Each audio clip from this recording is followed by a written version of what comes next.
ఈరోజున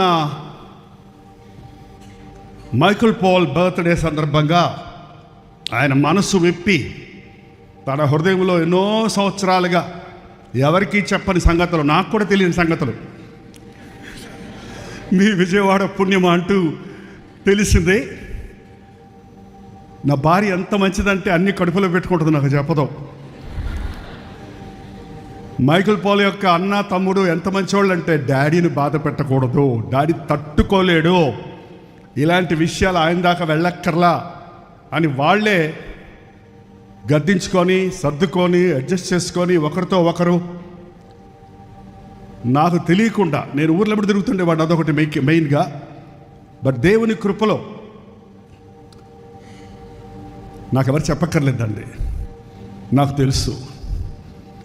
ఏమేమి చేశారో వివరాలు నాకు తెలియకపోవచ్చు, కానీ ఆయా సమయాల్లో ఆ బిడ్డల హృదయాలు దేవునితో సరిలేవు, దేవునికి దూరం అవుతున్నారు అని తెలుసు. తెలిసినప్పుడు నేను పిలిచి తిట్టను, అసలు నేను కొట్టలేదు, చిన్నపిల్లలప్పుడు కూడా కొట్టలేదు. బుద్ధి చెప్తా, గద్దిస్తా, కానీ తిట్టను. తప్పు చేశాడని వాడి మీద కోపం పెట్టుకోవటం, వాడిని తరిమేయటం. ఈరోజు చాలామంది తల్లిదండ్రులు వారి బిడ్డలను పోగొట్టుకుంటున్నారు. మీ బిడ్డలు తప్పు చేసినా కూడా క్షమించే దేవుడు ఉన్నాడు అనే సంగతి మనం గుర్తుపెట్టుకోవాలి. గర్భములో ఉన్నప్పుడే నా భార్యకి ఎంత విశ్వాసం అంటే, ఏదైనా జరిగినప్పుడు నేను బాధపడతా ఉంటే ఏమైపోతారో, వాడేమైపోతాడో, వీడేమైపోతాడో, ఇదేమైపోద్దాం అంటే పిల్లల గురించి ఎప్పుడూ నా గుండె నిండా భారమే.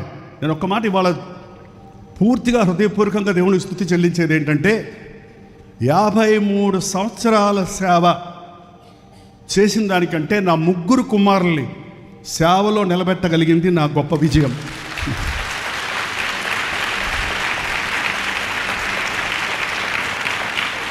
వేల మందికి, లక్షల మందికి, కోట్ల మందికి మనం ఆశీర్వాదకరంగా ఉన్న మన కడుపున పుట్టిన బిడ్డలను సాతానికి అప్పగించుకుంటే, సంపాదించుకోలేకపోతే అంతకంటే విఫలమైన సేవ మరొకటి లేదు.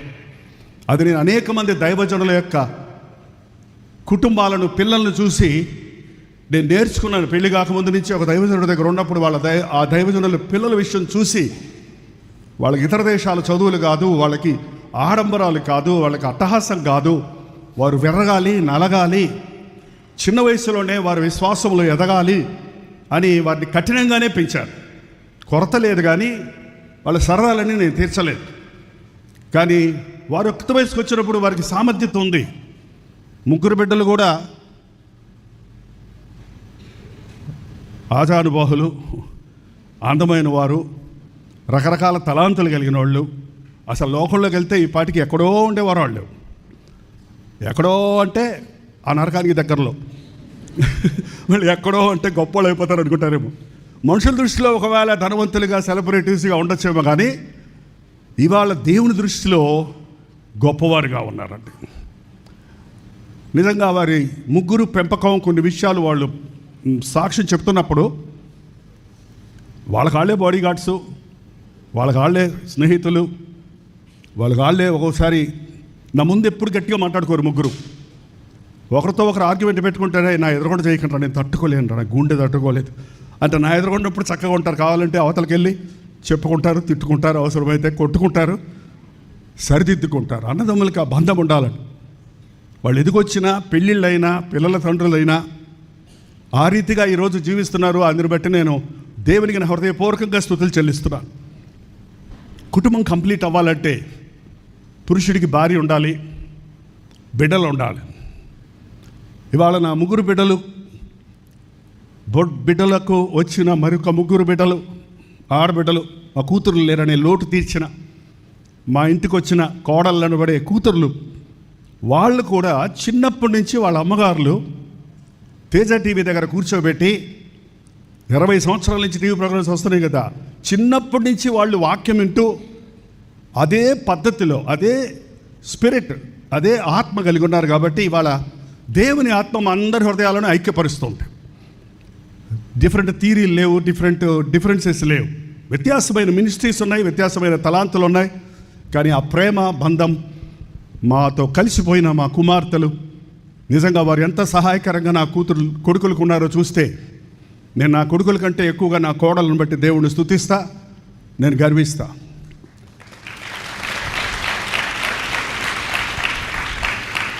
దానికి ముఖ్యమైన కారణం అత్తగారు మంచిది కాబట్టి.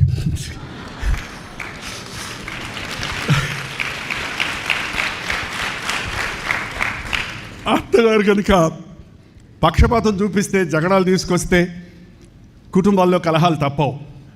వాళ్ళ తన కూతురులాగానే స్వీకరించింది. 3 సంవత్సరాలు వాళ్ళ వివాహం అయిన తర్వాత కూడా మాతోటే ఉన్నారు. కాబట్టి ఏక మనసుతో దేవుని సేవలో దాగుండి సేవ చేశారు.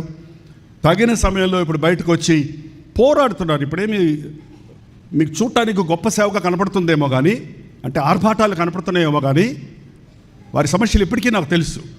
ఫైనాన్షియల్గా పరిచర్యలో అద్దెలు కట్టుకుంటూ, హాల్స్కి అద్దెలు కట్టుకుంటూ, సొంత స్థలాలు లేకపోయినా, సొంత ఇల్లులు లేకపోయినా, రెగ్యులర్గా ఒక పెద్ద చర్చెస్ లేకపోయినా, కాంగ్రిగేషన్ లేకపోయినా పోరాడి ఒక్కొక్కడిని పట్టుకొని ప్రభు కొరకు సంపాదిస్తున్నారు. ఇది నిజమైన సేవ. మనం వేల మంది సంపాదించడం కంటే మన వారిని సంపాదించుకోవటం. సంఘంలో యేసు ప్రభు ఒక 12 మందిని సిద్ధపరిచి వదిలిపెట్టారు. లోకమంతా సువార్త అందిపోయింది. అలాగ ప్రతి సంఘంలో ఒక 12 మంది ఏకాత్మ కలిగిన వారు, ప్రార్థనాత్మ కలిగిన వారు, ధారాళ హృదయం కలిగిన వారు, విశ్వాసం కలిగిన వారు, తెగించేవారు, పోరాడేవారు, ప్రార్థనలో పోరాడేవారు ఉన్నట్లయితే పరిచర్య స్మూత్గా ఎన్ని గరుకు స్థలాలైనా, ఎంత కఠినమైన పరిచర్యలైనా చేసుకుంటూ పోవచ్చు. సో ఈ రోజున నాకు చాలా సంతోషంగా ఉంది. ఏంటంటే నా 3 కుమారులు ఇప్పుడు అందుబాటులో ఉన్నారు. ఇక్కడ ఒకసారి రండి బై దగ్గర.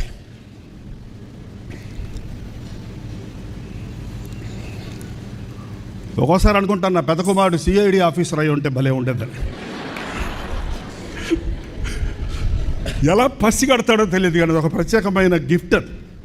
రాబోయేదాన్ని పసిగడతాడు, హెచ్చరిస్తాడు. మొహమాటం లేదు, ఎవడైనా సరే మొహమాటం లేదు. ఏంటంటే అదొక ప్రత్యేకమైంది. మా 2వ కుమారుడు గురించి ఆయనే చెప్పుకున్నాడు ఇప్పుడు దాకా. ఈయనకు పేరుంది మా ఇంట్లో, నీ ముద్దుల కొడుకు అంటుంది నా భార్యని. ఎప్పుడు ఎంట పెట్టుకున్నాను, ఎందుకంటే ఈ ముద్దుల కొడుకుని ఎవరిని ఎత్తుకుపోతారేమోనని, సైతాన్ని ఎత్తుకుపోతేమోనని. అయినా కూడా వారు తప్పించుకొని తిరిగారని ఇప్పుడు చెప్పింది చూస్తే నాకే ఆశ్చర్యం వేసింది. బట్ దేవుడు వదిలిపెట్టాడు కదా. ప్రార్థనతో పెంచిన బిడ్డలు పాపాన్ని రుచి చూస్తారేమో కానీ పాపంలో బతకలేరు, తప్పిపోతారేమో కానీ దేవుడు విడిచిపెట్టడు. నా భార్యకి ఇచ్చిన వాగ్దానం ఒకటే చెప్పొద్దు తను ఎప్పుడు. అర్ధాంతరంగా అకస్మాత్తు మరణము కొరకై నీవు బిడ్డల్ని కనలేదు, నీ బిడ్డలకు ఏక హృదయము ఏకాత్మ ఇస్తాను. అదే పట్టుకుంటాం అంతే. ఎటువంటి పరిస్థితుల్లో కూడా నేను బాధపడుతున్నా కూడా తను వదిలిపెట్టదు. నేనైతే నాకు తెలియదు ఎన్ని రాత్రులు నా బిడ్డల కోసం తిండి తినకుండా, నిద్ర పోకుండా మూలుగుతున్నాను. ఒకవేళ కొడుకులకు కూడా పూర్తిగా తెలియదు, నా భార్యకు తెలుసా లేదా చెప్పు. సోఫాలో కూర్చొని ఏడుస్తుంటే పక్కన నిలబడి ఎంతసేపు ఏడవదు, ఊరుకోమందు. నా ఫీలింగ్కి నా కళ్ళ మీద కారిపోతుంటాయి నీళ్ళు, కాళ్ళు వాసిపోతాయి, తన కంటమ నీటి రాదు, స్తంభంలాగా నిలబడద్దు ధైర్యంగా.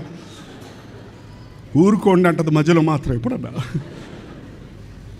దేవుని కృప అండి నా పట్ల. నాకు ఇచ్చిన భార్యను బట్టి, నా 3 కుమారులను బట్టి ఐఎమ్ ప్రౌడ్ అబౌట్ యూ. మరి రాజ్ ప్రకాష్ గురించి నేను చెప్పక్కర్లేదు, చాలా మంచి చూడనబడే. నువ్వు కూడా అప్పుడప్పుడు మెసేజ్ల్లో చెప్తుంటేనే అవునా అనిపిస్తుంది నాకు.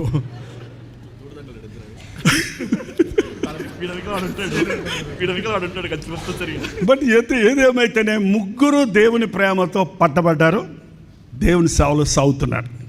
కాబట్టి ఆయన చాలా సంతోషం. 3 ఒకసారి రండి.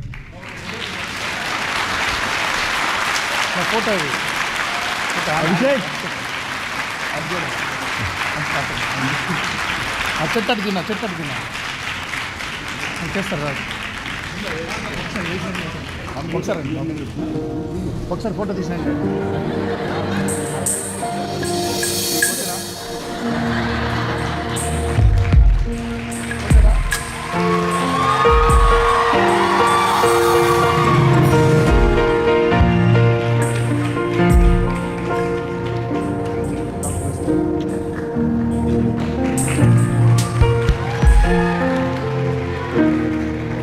కూతుర్లు కూడా రావాలండి పైకి. మీరు లేకుండా కంప్లీట్ ఉండు, వాళ్ళు వస్తారు. రండి రండి, నువ్వు రా. అయ్యో వదిన తీసుకురాలేదా? ఓ పిల్లలకి ఎగ్జామ్స్ ఉన్నాయట, ఇవాళ రాసి ప్రకాష్ ఇప్పుడు తీసుకొచ్చారు. జోన్ పిల్లలకు కూడా ఎగ్జామ్స్ ఉన్నాయి. So they can't come. Okay, కనీసం ఉన్నోళ్ళు రండి, కూర్చుంటే బాగుండేది. పిల్లలు లేకపోతే నిద్ర వస్తారనుకున్నారు. ఒక విషయం మీకు తెలియదండి, వీళ్ళిద్దరూ గ్యాంగ్ తోడు దొంగలు. ఒక్క పాయింట్ చెప్పాలి, ముందు రాజు వెళ్ళి మాట్లాడొస్తాడనమాట, నెక్స్ట్ మైకిల్ వెళ్ళి కొట్టొస్తాడనమాట. మైకిల్ నేను వీళ్ళు సాక్ష్యాలు చెప్పాను. ఎందుకు చెప్తానంటే ఒక మాట చెప్తున్నానండి, I tell you one thing. ఈరోజు మీరు చాలామంది మమ్మల్ని ప్రేమిస్తున్నారు, అభిమానిస్తున్నారు. You see that grace and all that love God he's kept on us. మేము సేవ చేస్తున్నామంటే, ఐ ఆల్వేస్ టెల్ దిస్, వీధులు ఉన్న పిచ్చుకోకు కూడా సేవ చేయొచ్చండి. ఇది కేవలము దేవుని కృప అండి. Only because of God's grace, only because of God's grace. ఈరోజు ఇక్కడ ఎవరైనా ఏ విధమైన దురభ్యాసాలకు కానీ, ఏ పాపానికి కానీ, ఎంతగా దిగజారిపోయిన యవనస్తులు కానీ, పెద్దవారు కానీ, ఇప్పటికే నడి వయసు వచ్చిన వాళ్ళు కానీ ఉంటే, ఈ సాక్ష్యము, ఈ కుటుంబ సాక్ష్యము, ఈ మైకేల్ పౌల్ సాక్ష్యము మీకు చెప్పేది ఏంటంటే, మైకేల్ను మార్చిన దేవుడు నిన్ను కూడా మారుస్తాడు, గొప్ప దైవజనుడిగా తీరుస్తాడు. దయచేసి మీ పిల్లలు తిరుగుబాటు చేస్తుంటే, లోబడకపోతే వాళ్ళని వదిలిపెట్టొద్దు. వాళ్ళని మీ ప్రార్థనతో వెంటాడండి, ప్రభు వారిని పట్టుకొస్తాడు. హల్లెలూయా. మా పెద్దల్ని ఎక్కువ భయపెట్టేస్తున్నాడు. నేను ఒక మాట చెప్పి కన్క్లూడ్ చేయాలని ఆశపడతాను. చెప్పచ్చా? మా పెద్దనే చెప్పే సంగతి అంతా మా యవన కాలంలో ఉండి, ఇట్స్ అరౌండ్ 1998, 1999, 2000. ఆయన చెప్పిన రీతిగా గొడవ అంటే, మా నాన్నగారు మమ్మల్ని మామూలు స్కూల్లో పెంచాడు. సో ఆల్మోస్ట్ స్లమ్, ఆ రకం గ్యాంగ్. సో ఇంకా ఎలా పెరుగుతారో మీకు తెలుసు, అర్థమైంది కదా. సో బట్ దెన్ మా అన్న చెప్పింది 100% వాస్తవమే. ఏదన్నా పక్కన ఉండేవాళ్ళు, మీ ఇద్దరు బెస్ట్ ఫ్రెండ్స్ అని చెప్పాం కదా. కానీ ఇంకొకటి చెప్పలేదు ఆయన, అది చెప్పాలని ఆశపడుతున్నా. మేము రక్షించబడతాం వరకు పాపం, కానీ రక్షించబడిన తర్వాత ఏంటి తెలుసా, మా నాన్నగారు ఇక్కడ ఉన్నారు కాబట్టి సాక్ష్యం ఇస్తారు. సేవ. మేమిద్దరం కలిసాం, ఇంకో కొట్టని మీటింగ్ లేదు, 100 మీటింగ్లా కొట్టు. నా లెక్క ప్రకారం he is the man power, I'm the mouth and the brain power. So నేను క్యాలిక్యులేషన్ వేయాలి, ఆయన మార్క్ చేసి చూపిస్తాడు. సో యా, ఆ రోజులు కూడా ఒక నెయ్యాలంటే బుర్ర నాది పని అయింది. కానీ అది మారిన తర్వాత, రక్షించబడిన తర్వాత సేవ. ఇప్పుడు సాతాన్ని పోరాడతాం. ఈరోజు మేము సాతాన్ని పోరాడే warriors, no doubt about it. But then ఒక మనిషిలో ఏది బలము చూసి అపవాది దాన్ని పెట్టే పాడు చేద్దామని చూశాడు. దేవుడు అదే మరలా మలిచి ఆయన రాజ్యం వరకు నిలబెట్టి వాడుకుంటున్నాడు. అందుకని ఈరోజు మేమైతే తెగిస్తాం. దేనికంటే తగ్గిస్తాం? మా సాక్షులు అత్త సాక్షులే ప్రాణం కూడా లెక్క చేయమరా అంటాం. సో అందుకని సువార్త అంత ధైర్యం చేస్తాం. ఒకప్పుడు లోకంలో అలా దూరి చేసిన వాళ్ళని ఈరోజు దేవుని వరకు ఏది థింక్ నథింగ్ ట్వైస్. సో దేవుడు మమ్మల్ని అన్నిట్లో మలిచి ఈరోజు ఇలా నిలబెట్టాడు. సో వీఆర్ రైట్ నౌ 41, 40 అంటే ఈ సంవత్సరం సెప్టెంబర్ తర్వాత 42 మా పెద్దను ముందే తొందరగా మలిచి పెడతాడు. But then yeah, we are almost there. ఈ సంవత్సరం 39. But now here we are. నా 13 సంవత్సరాలు అన్న మాట్లాడింది. కానీ వన్స్ క్రీస్తుకు సమర్పించుకున్న తర్వాత తొట్రలు లేదన్నది చెప్పాం, తొట్రలం కానీ పడనంలో దేవుడు. అప్పుడు నుండి ఇప్పుడు వరకు మీకు తెలుసో లేదా, 2007లోనే మేము ఉద్యోగ సభలు ఫస్ట్ క్రీస్తు కొరకు నిలబడతాం స్టార్ట్ చేసాం. 2007 నుండి ఈ రోజు వరకు దేవుని కొరకు రోషంతో పోరాడుతున్నామండి. దాన్ని బట్టి దేవునికే మహిమ కలుగును గాక. ఎంతమంది అండి విజయవాడలో బిషప్ హజరాయాలో గ్రౌండ్స్లో మీటింగ్ జరిగినప్పుడు, పెరడ్ గ్రౌండ్స్లో జరిగినప్పుడు, ఇంకా బెసెంట్ అదేంటి ఇప్పుడు నన్ను పెట్టారు లైలా కాలేజ్ కాపురంలో, ఆ రోజుల్లో మీటింగ్స్ ఎంతమంది వచ్చేవారు తెలుసండి? మీరేనా? మినిమం 1,00,000, లిటరల్గా లెక్క పెట్టితే 1,00,000 కుర్చీలు ఉండవు, అందరూ తోసుకొని కూర్చోవాలి. అలాంటి 100 మీటింగులు పెట్టాము. నాకేం తెలియదు, నేను ప్రసంగం చేయడానికి వస్తాను అంతే. మొత్తం స్టేజ్ ప్లానింగ్, అంతమందికి sound planning, lighting, as Raj చెప్పినట్టుగా తన ప్లాను, మైకిల్ తనతో ఉన్న కుర్రోళ్ళందరినీ బలపరుచుకొని వీళ్ళందరూ కలిసి ఆ మీటింగ్స్లో అన్ని మీటింగులు పెట్టగలిగాం. ఇప్పుడు అలాంటి మీటింగులు నేను పెట్టలేకపోతాను, ఎందుకంటే వీళ్ళు నాకు వేరైపోయారు.